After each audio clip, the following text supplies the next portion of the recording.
Welcome to the Resolution Room. Today I'm joined by Gabrielle Forbes, who's a friend and colleague. Welcome, Gabby.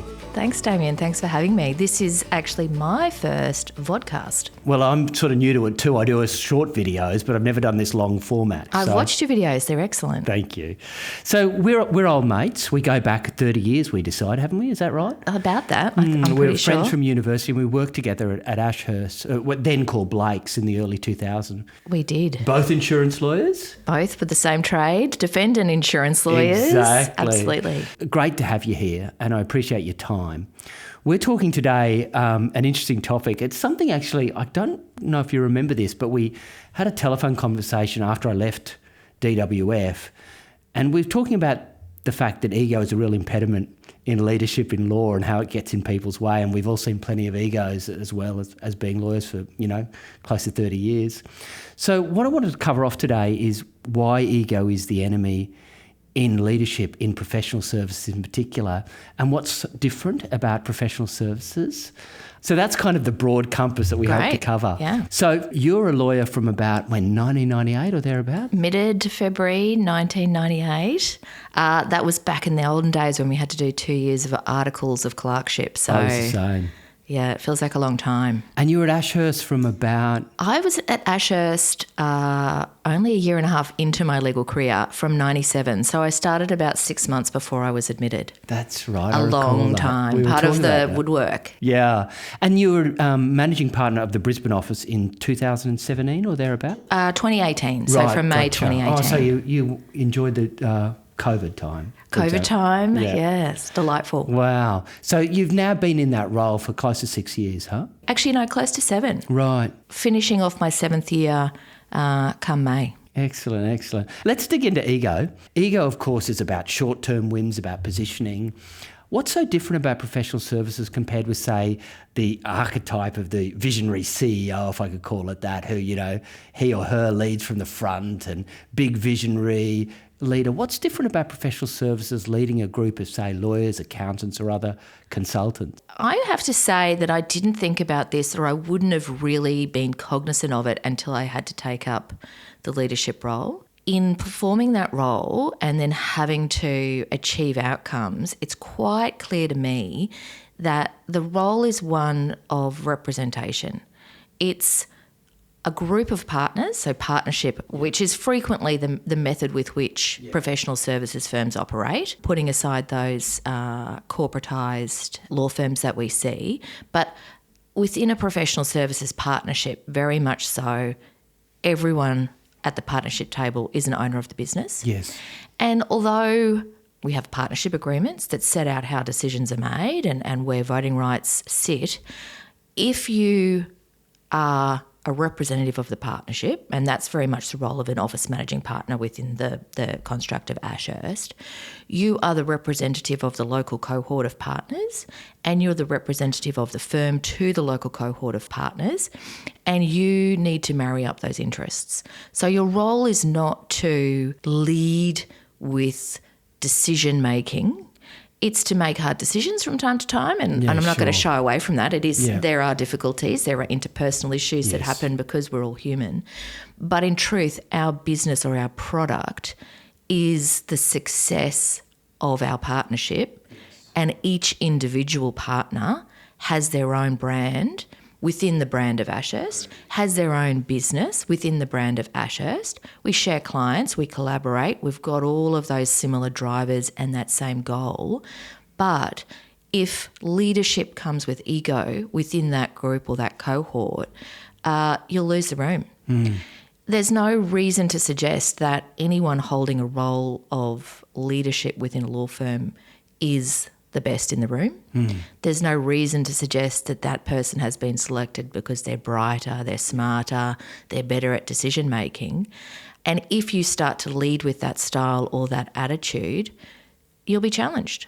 We operate in a competitive world. We compete against our cohort of professionals to achieve in-depth, complex client work, to win that work, to differentiate ourselves.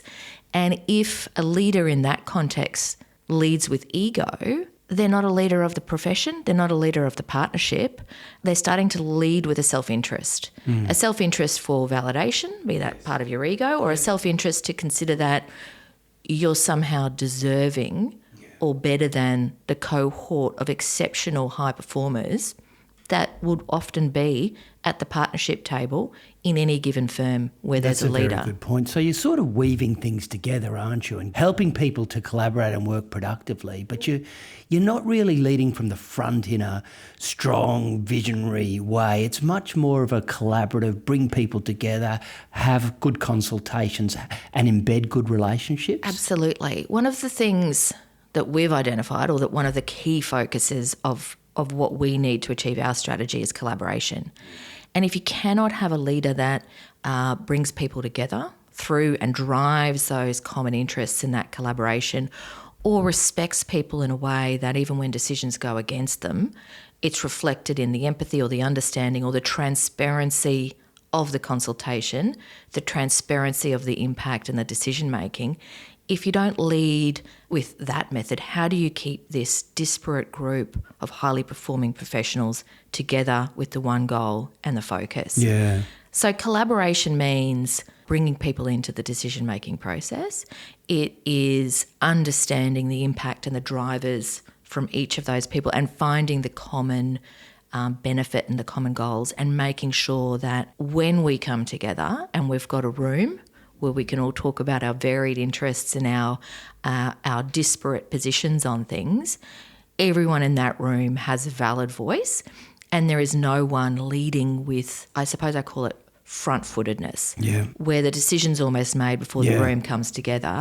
Which can happen. It can happen. And very much at the beginning, before I really thought about it, when I was leaning into the leadership role, I queried whether I was the right person. Because my personal nature is not to be a front leader. I'll very often be the one who'll speak last. Yes. And simply because, and that's my natural personality, I'm an observer before I take action. And yet I've found that by my natural personality style, it lends itself well to not needing to have, the gravitas that I had a preperception was warranted with bringing a room of people together. Gravitas is varied, it's different, it comes in different forms. Probably at the beginning I had a nervousness that I lacked the gravitas to stand in a room and bring it together. But in fact, you just don't need that. I agree. You don't need that at all. One of Robert Greene's laws of power actually is say less than necessary. And I think in a leadership context, I thought a lot about that as well. Because we grew up thinking it was the guy or woman who talks a lot, who is setting it all out. But often it's the person that is sitting back and weighing up and being deliberate and trying to get disparate voices together so you can make an informed decision. Like a mediator. Yeah, not quite similar. And there is a crossover actually, as you know, between leadership work. And I wanted to also touch on something you said, which I thought was really interesting. You're leading a partnership. Now, I've seen corporatised law models, and they're still really in effect run in partnership ways. So despite the fact that they might be experimenting with corporatised law, etc., and it is more of a business than it used to be, it's still very much about people leading teams in a partnership model, and it doesn't seem to be going anywhere as a structure that seems to work in the legal industry and in accounting and other consulting businesses. So you're right, I think, in touching on the fact that those core skills with key people that are very smart, very driven, and often have their own clients is really key. And what comes to that is retention. If I think about one of my key roles is to understand how to help people achieve their best performance so that we can retain them, and that they feel that at whatever level, be they at partnership level, at senior associate level, or at lawyer level, that they have a place where they can achieve those goals. And we have to understand in doing that what we're offering or what our service is in fact our people.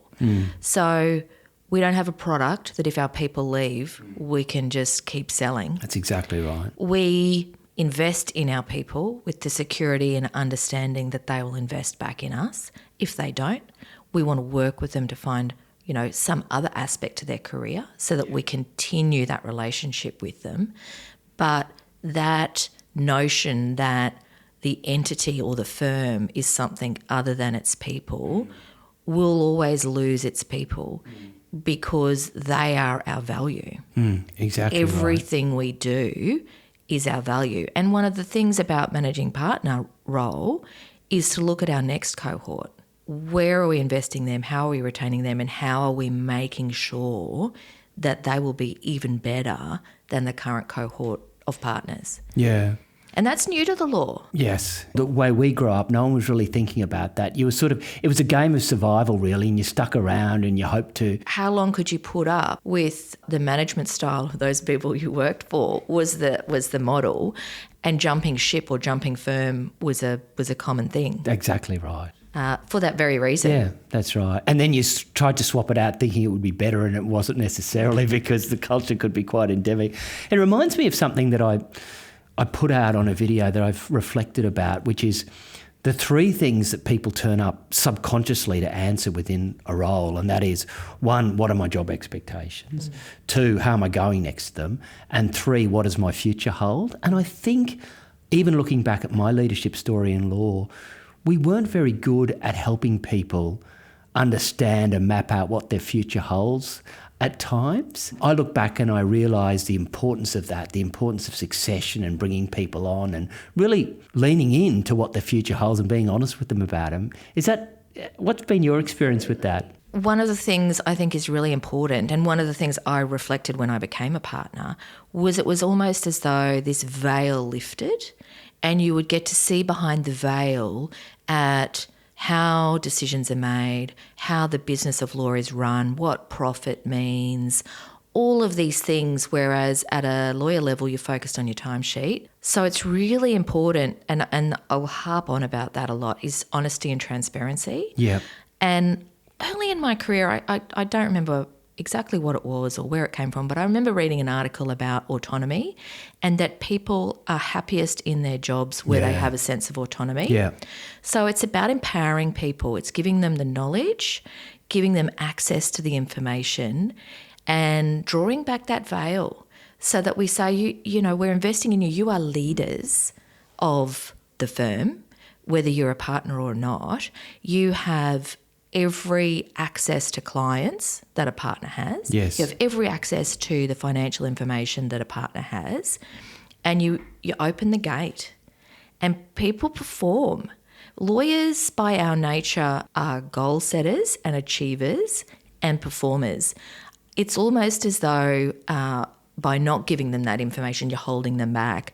And it comes from this historic notion of competitiveness, that partners want to stay at the top and they want to keep these people working for the carrot. Yes. And, you know, we've always talked about our senior associates as the engine room They of are the firm. totally engine rooms of the firm. Because they're driven, they work hard, but they work hard for the job satisfaction. They don't work hard for the money anymore. They work hard for being validated, respected by clients, working for great clients, doing great work, having new opportunities. And so we have to change how we treat and value our staff and more empower them and give them the autonomy to chase the career that they want. Yeah. One of the other things that I've thought about is autonomy in legal services. I don't know if you remember this, but there was a study in the British Civil Service in the 70s and 80s, and it sort of debunked the myth that the higher up the food chain, the view was the higher up the food chain, the more stressed you are. But they found the opposite, that the people with less autonomy often had worse health outcomes. It's often cited in the workplace arena. And certainly when you're dealing with professional services people, you know, I grew up in an era where your time was watched and it was a lot of micromanagement at some level. But we've really, I think, grappled better with the notion that to get the university graduates, to get the talent, you've got to let them loose and give them a level of autonomy and promote that. And there's another piece to that, I think, when you say in that autonomy, one of the things we have to appreciate is many of our high-performing senior associates don't want to be partners anymore. That's right. It doesn't look like the thing they want to do. They're working at their peak, they're working at their hardest, and they think, I can't do any more, I can't take on any more. I don't want that. I want a work-life balance. I'm going to step sideways. So one of the things I do as the managing partner is I will take out those high-performing senior associates for a coffee and I'll tell them the truth. And it's simply the truth. Partnership is easier. You don't have anyone looking over your shoulder. Yeah. You have the autonomy to go and do what you need to do. And I'm honest to them. If I was still a high-performing senior associate, I would have left the law. Yeah. Because it is too hard. Yeah. And you don't have the agility or the autonomy. You don't. Yep. And at partnership, your ability to build relationships. Yes.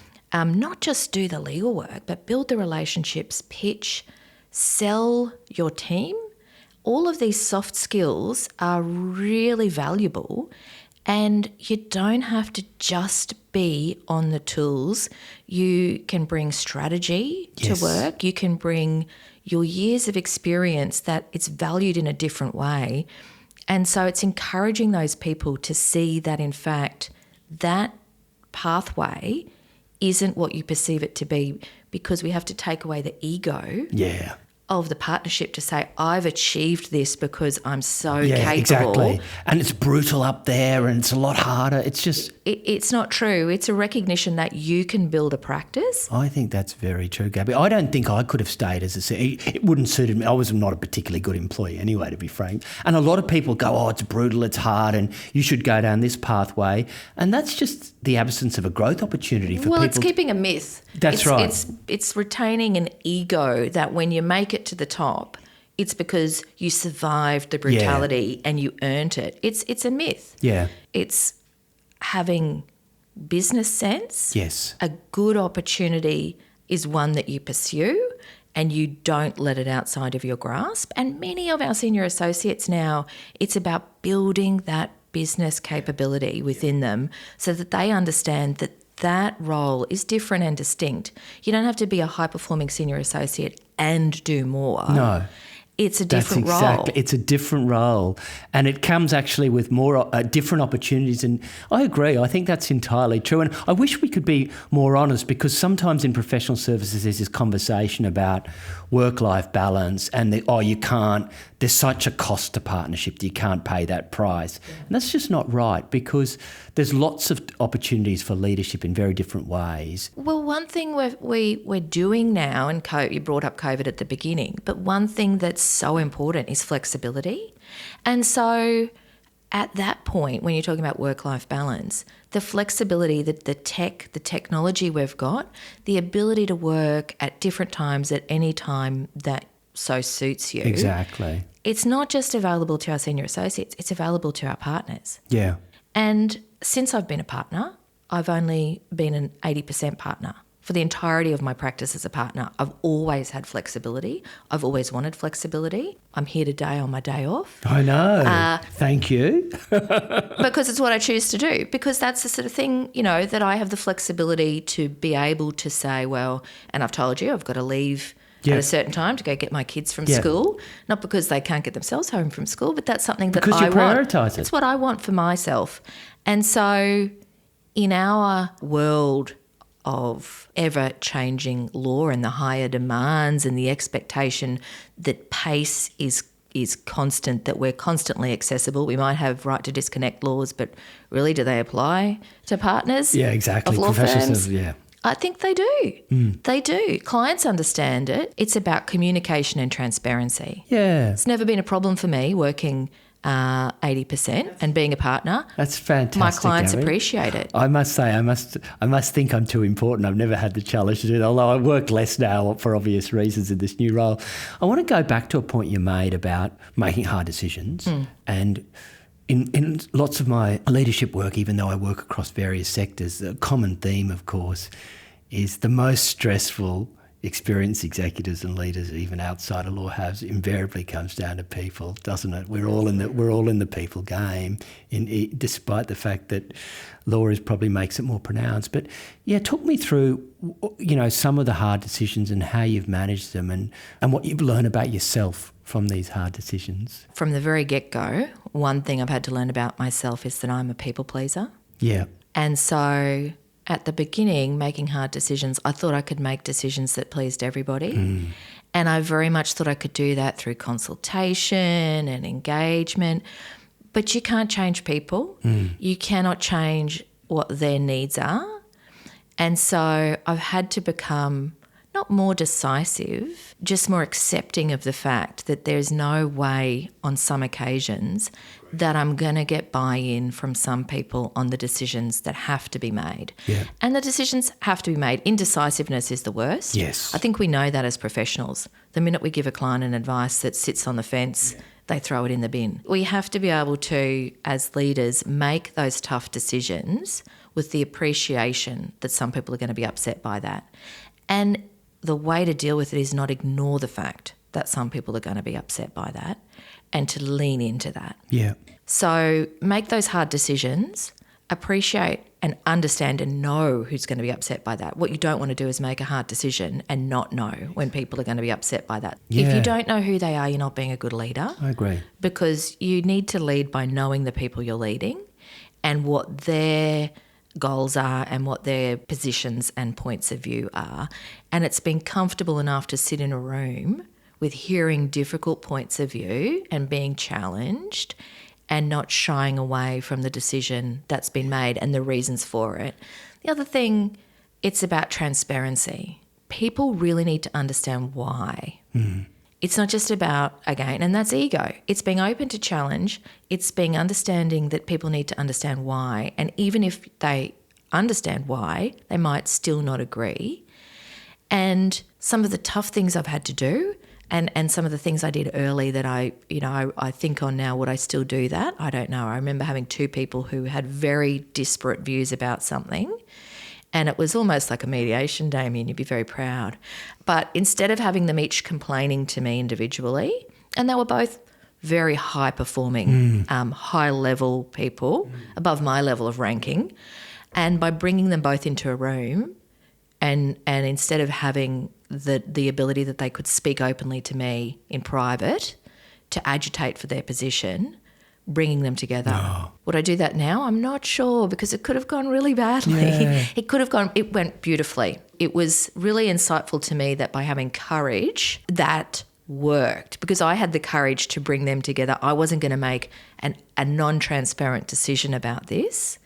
They were going to see me make the decision in front of them. But they made the decision for me, to be fair, because just like we go to mediations in litigation, sometimes, you take the decision out of the hands of the decision maker by coming to a compromise yourself, and it resolved the problem. And it's really interesting. I've noticed this in my role as a mediator and a coach, that the power of bringing people together and having those conversations.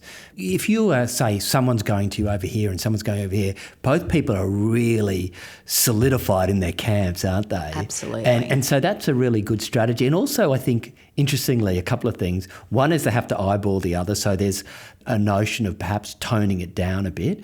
And secondly, they're conscious of their perception in front of a third party in the room. And I've noticed that in workplace mediations. It's almost like, the presence of a counsellor in a marriage situation. You're sort of conscious of the fact that they're there with some conflict. So in a way, you kind of end up often bringing the better version of yourself over time in those settings. So I think it should be done more often, actually. Well, I haven't done it since. But it's a good strategy. Yeah. And I wanted to talk about, and listen, I'm also consider myself a reformed people pleaser. And it's something I had to grapple with really early in my leadership career as well, particularly starting a business. The importance of prioritising respect over popularity is really kind of a key lesson that I learned early in my story as well, that you're not going to please people, but you will garner their respect by being transparent and by being open and by doing the best you can and explaining. On that, popularity can be lost really easily. Yeah. Respect can't be. Yes. So respect is something you earn. Popularity is something you just get That's right. fortuitously. Yeah, you don't earn it. It's illusory. It dissipates. It dissipates because you're popular by giving people what they want. The minute you don't, your popularity's out the door. So respect, though, on the other hand, you can respect someone you disagree with. You might not like them, but you can respect them. So I think I learnt that lesson earlier, more in partnership than I did in partnership leadership. And I think that was the notion of changing my model from being one of the team to having to be somebody that perhaps was disliked from time to time. Yeah. But in partnership leadership, it's even more enhanced because I don't have the authority to please everybody. I just don't. I don't have that authority, and nor should I, because then what's lacking is integrity. I reflect on a video I saw once about professional services firms learning about how we compete against one another, or the dissatisfaction of some when they see somebody else getting more than they think they deserve. And it was just a video of two, it's probably hugely disrespectful to the legal profession, but it was a video of two marmoset monkeys in cages, and one was being fed slices of cucumber and the other one pieces of grapes. And the cucumber was fine until the monkey saw the other one getting grapes. And it's a bit like that in the integrity of leadership. It's that you need to be consistent with what you reward and the behaviours that you want people to emulate. And you have to be cognizant that if you favour or show some lack of reasoning in the decision you make, because for some reason it's motivated for a reason that isn't in the betterment of all or the representative group or aligned with the firm goals, you'll have an outright upset. And so you've got to ensure that that respect is retained at all times, because winning that back afterwards, it's impossible, because trust is gone. Trust is gone. And so I'm really conscious of that, favouritism or seen to be. And so there are times when I've stepped aside and I've said, I'm not the right person and I'm elevating this to somebody else because I actually feel that I can't be fair and even here. Yeah. I've got a personal relationship or I have a personal involvement. You know, my personal practice would have some benefit from the outcome here, so I'll step away from the decision. And that's something that probably is overkill from time to time, but the respect it builds is worth it. But it shows a level of insight. And the point that I work with a lot of newer leaders in professional services, and you've covered off some points that I cover with them. First of all, the reality is that it can be lonely at times because you're not part of the team, and you've got to just appreciate that, because you need to be respected, and that means at times maintaining some real boundaries in terms of the way you manage your life, and you're going to be friendly but not friends. And I know that over long careers you do get friends with people, but you've just got to really be honest about that. And I think we're not honest enough about a transition that is required from people, say, going in the law as an example, from a senior associate to partnership level, that there is a transition of looking at their co-workers in a different lens. Absolutely. I would agree with that. I would say as a partner, I was lonely for quite a few years until, you find your feet, and then you find a cohort of partners and you learn that your role is different. You cannot be the same. And one of the things that's really important from leadership, and one of the things I've lent into because it's something I'm comfortable with, is vulnerability. Yeah. I think vulnerable leaders are really exceptional leaders because they enable people to relate, to accept themselves for who they are, and to appreciate that it's just truly honest. It's truly honest. It's truly being your authentic self. I don't think for about 15 years in the law I was my authentic self. I was a person putting on a cloak or an attitude of living up to my own living up to my own expectations of what I needed to be versus what I truly am, and seeing more and more leaders that show vulnerability, I think, enable that respect to elevate. You're so right. Like, it's remarkable. We have shared similar career paths over a pretty similar time frame, and I might say the idea of that happening 15 years ago even was just like, so it's great, because I agree, I have that conversation with people all the time. Now we're going to end with one last question, if I may, because it's been a great conversation. I really appreciate your time. Now, I've got slightly older kids than you. So I've got a 20-year-old who's now fourth year arts law in the ANU, and there's a lot of talk about AI, and I'm fascinated by it. I've been traditionally a bit of I wouldn't say a Luddite, but I've lagged behind until AI came, and now I'm all over it because I found a technology that can write and synthesize and express itself, even though it's done through data sets and bots. But I want to talk about that, the future of the law, and how Ashurst considers the challenge of AI and bringing people with you in that story. Absolutely, it's essential. I liken it to being a lawyer in the early days, where I'd have to take a disc and put it into a machine to do legal research. And then going to sit at the boardroom in my first job and having a lesson on the internet Could you imagine practicing the law without access to the internet? It would be unbelievable. Or having faxes delivered to your desk. I used to read cases. Yeah. Well, hold it back, Damien. Ashurst has been one of the early adopters, so we've had embedded within our practice now the use of AI Harvey. 70% of our staff use it for their day-to-day work, day-to-day practice, and that's 70% of 5,000 staff. So it's really essential. Numbers. And we track it. So we make sure we're driving it, we're tracking it, because where it is now is going to expand exponentially so quickly. Yeah, I agree entirely. The next piece will be, how can we use it to bring thought leadership? Yes.